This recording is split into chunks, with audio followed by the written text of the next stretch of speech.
Well, as I say, it's a great delight to welcome David to St. Helens. I'm going to ask him to come up here in just a moment, but he came from Romania yesterday and Fulham this morning. And I suspect probably this morning's trip was slightly more difficult, but there we are. Has served operationally in the United Kingdom, Eastern Europe, the Middle East, and Central Asia, and also describes himself as an amateur father.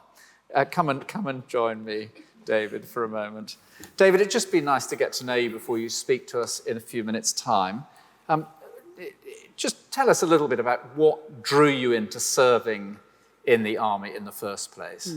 Thank you, William. I think I've always wanted to serve in the military since I was a young boy. I'd freely admit that, but maybe that's the same with many of you. I just didn't grow out of it. So I eventually found my way there. I read engineering at university and did a job in civilian engineering, and I think I just wanted to really challenge myself and do something which I thought would be quite significant. I was also really attracted by the adventure, the people you're working with, the opportunity to be at the forefront of our foreign policy and what we're doing. But I'd be lying as well if I didn't say the chance to ski each winter, climb mountains and sail was quite a draw. So at the age of 25, having done a very short career in engineering, Matthew, my brother-in-law who's here, actually drove me into Sandhurst, and I haven't looked back since. Give us a sense of some of the challenges and highlights of your time in the army. I often say the army is one of the most selfless and also the most selfish careers you can serve in. Because I think for us in the army, it's full of lots of excitement, and you get to deploy into quite complex situations with a lot of risk and work with just exceptional people. But it also takes its toll on family life. And my poor, long-suffering wife has to put up with that whilst I'm away having the excitement. There's a moment last summer when I was having a great pub lunch and got a phone call, and I then had to pack up my kit that afternoon, have a couple of briefs, and then we deployed that night. So poor Ruthie had no idea where I was going to, or how long I'd be away for, what kind of danger I was going to be in. But she just holds the fort at home whilst we go and have the adventure. So it does take its toll on family life, but it's been a really exciting few years in the army. And this is a remembrance service, David. I mean, what does kind of remembrance mean for you as we go through the service and over the next weekend? Well, I think it's always a really sad day for us in the military because we don't just remember those who've given their lives over conflicts this past century and the last one, but it's often brought quite close to home. So last summer we lost a friend of mine from my squadron. He's about my age, doing a very similar job. So I think we remember him and his family. But also this year, what's going on in Ukraine is very close to home. And I think there's our brothers there fighting in great danger, with enormous loss of life in this brutal war. So they come to mind as well. But I think particularly as a Christian, there's amazing hope, because although there is some doom and gloom and death is very present at Remembrance Day, actually that's not the end. We have great certainty and hope in the face of death. And I think what I try and remember is the most precious things in life are actually the most secure in Jesus. So he's conquered death, and he's also an amazing role model for us. So as the one who is the epitome of selfless sacrifice, we can look back to him on Remembrance Day. I think that's our inspiration to keep serving. So we'll be reading from 1 Samuel chapter 17, verses 1 to 51.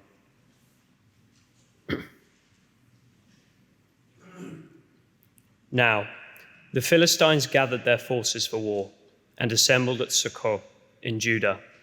They pitched camp at Ephes-dammim between Succoth and Azekah. Saul and the Israelites assembled and camped in the valley of Elah and drew up their battle lines to meet the Philistines. The Philistines occupied one hill and the Israelites another, with the valley between them. A champion named Goliath, who was from Gath, came out of the Philistine camp. His height was 6 cubits and a span. He had a bronze helmet on his head and wore a coat of scale armor of bronze, weighing 5,000 shekels. On his legs he wore bronze greaves, and a bronze javelin was slung on his back.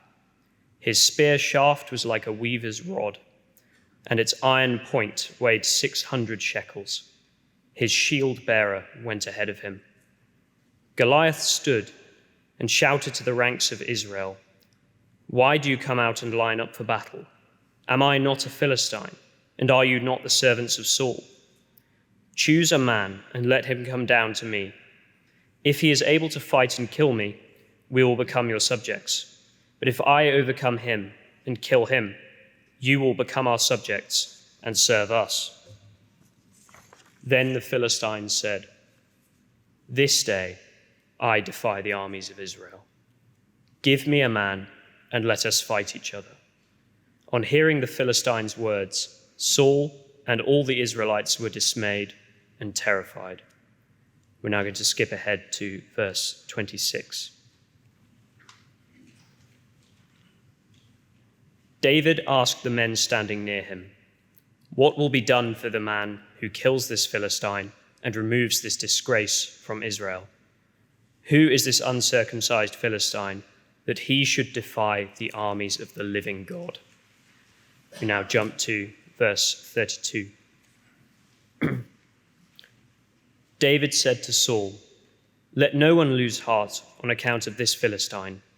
Your servant will go and fight him."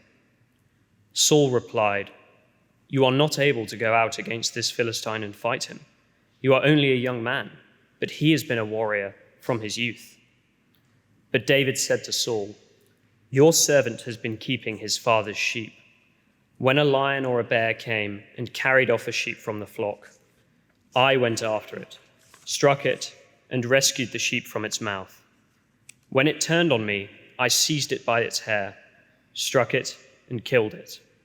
Your servant has killed both the lion and the bear. This uncircumcised Philistine will be like one of them, because he has defied the armies of the living God. The Lord who rescued me from the paw of the lion and the paw of the bear will rescue me from the hand of this Philistine." Saul said to David, "Go, and the Lord be with you." Then Saul dressed David in his own tunic. He put a coat of armor on him and a bronze helmet on his head. David fastened on his sword over the tunic and tried walking around, because he was not used to them. "I cannot go in these," he said to Saul, "because I am not used to them." So he took them off. Then he took his staff in his hand, chose 5 smooth stones from the stream, put them in the pouch of his shepherd's bag, and with his sling in his hand, approached the Philistine.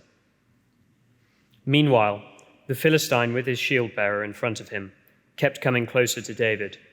He looked David over and saw that he was little more than a boy, glowing with health and handsome, and he despised him. He said to David, "Am I a dog that you come at me with sticks?" And the Philistine cursed David by his gods. "Come here," he said, "and I'll give your flesh to the birds and the wild animals." David said to the Philistine, "You come against me with sword and spear and javelin, but I come against you in the name of the Lord Almighty, the God of the armies of Israel, whom you have defied. This day the Lord will deliver you into my hands, and I'll strike you down and cut off your head. This very day I will give the carcasses of the Philistine army to the birds and the wild animals, and the whole world will know that there is a God in Israel. All those gathered here will know that it is not by sword or spear that the Lord saves, for the battle is the Lord's, and he will give all of you into our hands." As the Philistine moved closer to attack him, David ran quickly towards the battle line to meet him. Reaching into his bag and taking out a stone, he slung it and struck the Philistine on the forehead. The stone sank into his forehead, and he fell face down on the ground. So David triumphed over the Philistine with a sling and a stone. Without a sword in his hand, he struck down the Philistine and killed him. David ran and stood over him. He took hold of the Philistine's sword and drew it from its sheath. After he killed him, he cut off his head with the sword. I think on Remembrance Day, war often feels distant. But this year, like we saw in that video, with state-on-state conflict erupting in Europe, it's hard to miss the gruesome violence that's going on in Ukraine. But our culture absolutely hates talking about death. It's the one thing we can't control. It's our oldest enemy. But this year, it's been hard to avoid. The Greek philosopher Epicurus summed it up really well. He wrote about it, "It is possible to provide security against all other ills. But as far as death is concerned, we live in a city without walls." A city without walls, you can't defend it. Death is the one thing we can't defend ourselves against.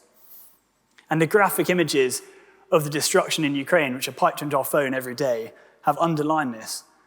Death is the enemy that we simply cannot defeat. You might have noticed Reznikov, the Ukrainian Minister of Defense, described the current war in Ukraine as a remaking of the David and Goliath saga. Well, now we've read that passage, I'm going to share some reflections on it, if I may, and I really hope that we'll see that there is one who provides hope and security in the face of death. We'll be referencing that passage, so do keep the handout open in front of you. And we'll look at this in two different sections this afternoon. Firstly, we'll see the grim reality of their situation, but we'll also see a great rescue that is presented to them. So what was the situation? Well, in verse 1, there's a fresh invasion into Israelite territory by the Philistines, their long-term enemies. The Philistines were a phenomenal fighting force. They were the first army of the day to use weapons cast out of iron. And just a couple of chapters earlier, we read of them absolutely routing the Philistines, the Israelites, killing 30,000 of them in a single day. Well, after that victory, they then disarmed Israel. They removed all the swords that Israel had, and even the blacksmiths, so they were completely disarmed. And now we meet them once again lined up for battle. But Israel are disarmed and desperate. This time, they've chosen to fight a different way. It sounds sensible after that last routing. They've decided that one man would represent each nation, their champion. It's simple. If the champion wins, the nation wins. The Philistines' champion was called Goliath. I'm sure many of you have heard of him before. He was a giant, over 9 foot tall. He had armor and weapons that weighed about 80 kilos. So that's like the weight of fighting with a fully grown man on your back. He's vast, he's supremely equipped, and he's terrifying.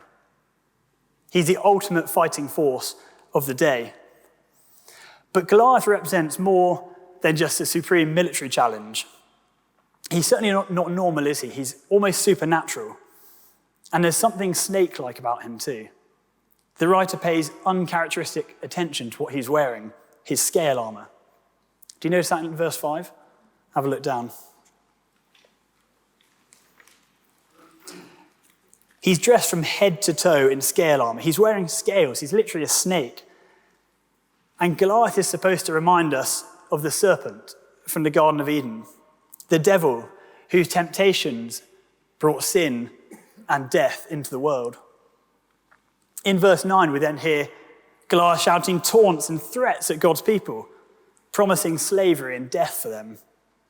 He taunts them day and night, and that goes on for 40 days. The Philistines had no doubt who would win. So Goliath is this supernatural, snake-like creature threatening death, and he represents the ultimate enemy against God. But Goliath isn't the only giant in the story. In verse 11, we read of Saul, the so-called king, and the king was supposed to lead Israel out in victory. The first time we met Saul was in chapter 9, and he was described as a giant as well. He was head and shoulders above all of the other Israelite men. He was the human champion. He was the best Israel could muster. But as their military leader, he was supposed to do his duty and go and lead the fight. But he wasn't doing that. Verse 1, we read that the Philistines gathered their forces for war and assembled at Sukkoth. That's the active voice.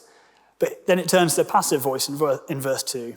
Saul and the Israelites assembled. Do you see, there's no leadership. And Saul's also a coward. In verse 11, he's absolutely terrified. Saul heard Goliath's threats, and he was dismayed and terrified. So the best Israel can muster, he's no champion. He can't save his people.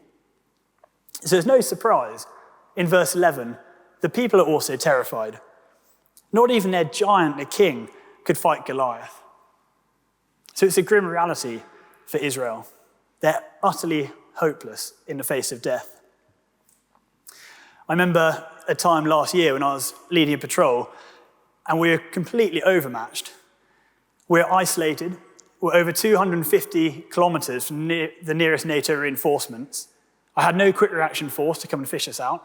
We had no air support to lift us to safety. And one of my patrol was injured. We felt very alone that night. And of course, we were trained and equipped, but we were very vulnerable. And I was struck that night by how fragile we were in the face of that overwhelming enemy force. But ultimately, it was a great reminder to me that whatever we attempted to trust in, our determination or our cunning, maybe our military hardware, it might be your job security, even our NHS, or the very best insurance company or insurance policy the city could offer you. None of those can actually protect us in the face of death. We live in a city without walls. Well, that's the grim reality that Israel faced, and it looked like certain death. But now let's turn to look at the great rescue that God provides. So verse 12, what does God give to his people facing death? There's a clue here that things are about to change. It starts, now David. Suddenly there's a ray of hope into this desperate situation. Everything had been bleak and hopeless for 40 days of those taunts and threats. But then David appeared on the scene. But he's not exactly the champion that they were looking for. He was overlooked by his own father. His brothers mocked him. He wasn't even dressed ready for battle. He's a shepherd boy. He's just the smaller one tending the sheep. And he brought some rations forward for the men. But David is the only Israelite whose heart and confidence is in the Lord. In verse 26, at the bottom of that first page, we read that he saw the disgrace and he wanted to remove this man who is defying the armies of the living God. So word gets around, there's somebody with some courage, and David's taken to Saul, and their dialogue reveals that the two men are starkly different to each other. Saul put his faith in military power. David put his faith in God's power. Saul's confidence was in human strength. David's confidence was in God's strength. Because Saul lived by sight, but David lived by faith in God. It's interesting, Saul's approach is actually no different from Goliath. They both looked to their own strength. But what's really interesting is David went out to fight with the weapons of a shepherd. The writer pays a lot of attention to him being a shepherd boy with his shepherd's staff and his shepherd's bag and his shepherd's sling. There's no doubt that he's a shepherd. And his job was to protect the flock from wild animals. Does that sound familiar? See, the writer's portraying David as the shepherd king of Israel, as the champion who trusted God to give the victory over this supernatural snake, this wild animal threatening Israel, the flock. So in verse 48, David and Goliath made their speeches and they named their gods, as was customary. Then in a flash, David launched a stone and it struck a precision strike on Goliath's forehead. Verse 49 is pretty graphic. The stone literally sunk into Goliath's head and the giant was dead. There's another incredible echo here from the Garden of Eden. Adam failed to trust God and he was defeated by a snake in the garden. But in God's incredible kindness, he promised a descendant of Adam who would crush the serpent's head. And here, the head of this serpent-like giant is crushed. There's clearly something significant going on. And what we're seeing is David is actually a signpost in Israel's history. He's a signpost back to Adam and also forward to Christ. So David did what Adam failed to do in the garden. But more importantly, he points us to Jesus Christ, the good shepherd of Israel, who went to Calvary's cross to give his life. David risked his life by going to the valley that day, but Jesus willingly gave his life. On the cross, the Bible tells us that Jesus took the full weight of the punishment and the justice that we deserve for our own personal wrongdoing. Goliath may have had the weight of man on his back, but Jesus went to the cross with the full weight of our sin on his back. David's victory points us to the victory of Jesus on the cross, and that battle takes us to the very heart of biblical truth. David even said it himself. Let's have a look at verse 47.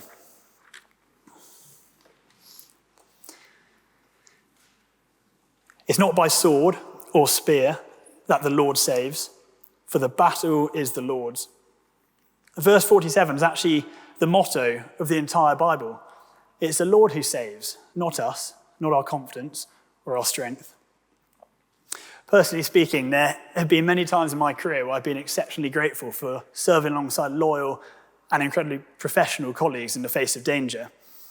But ultimately, I need to remember it's the Lord who keeps me safe, not my colleagues or my equipment or my training.